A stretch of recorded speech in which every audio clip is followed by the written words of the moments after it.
Good afternoon, Internet! Welcome back again to my channel, Angel May, Bisaya-American. So for today's vlog guys is gagawa ako ng kinilaw na talong or tinatawag sa Tagalog na kilawin na talong or eggplant salad guys. So ang unang gawin ko guys is pakuluan ko ito. Yan ang talong. So, pwede ninyong i-grill siya guys para mabilis siyang balatan yung balat ng talong. O pwede din ninyong pakuluan. So, sa akin is ang way ko ngayon is pakuluan ko siya. Kasi nung unang 2 years ago, may video ako na gumawa ako ng kinilaw na talong is nakagrill siya guys sa labas. Pero ngayon is yung teknik ko is ganito. Is pakukuluan ko siya tapos balatan ko. So sa ngayon is nag-aantay pa ako na kukulo siya tapos babalatan ko siya guys. Ayan guys. So, nag-aantay na lang ako na kukulo ito tapos lalambot yung eggplant para mabilis lang siyang balatan.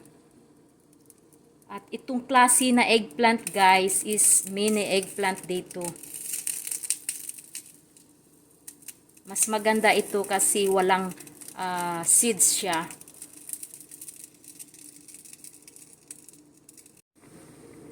Yan, pwede na siya guys kasi malambot na siya.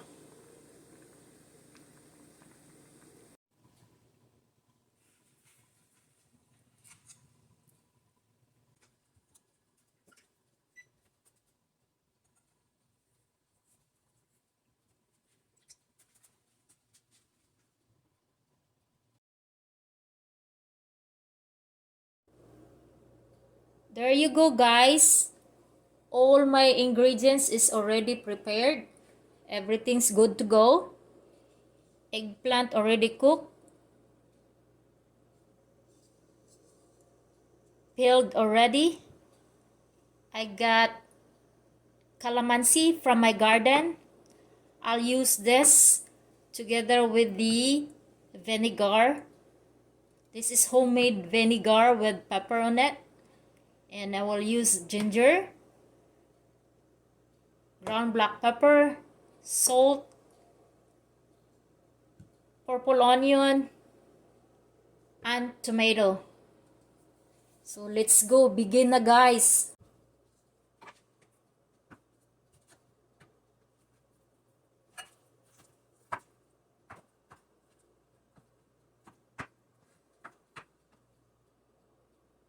I cut in cubes guys.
Mix well, guys.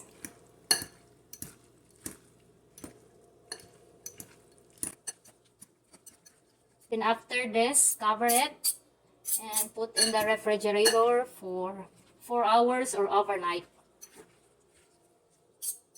This is really good. Healthy and delicious salad, guys. Eggplant salad.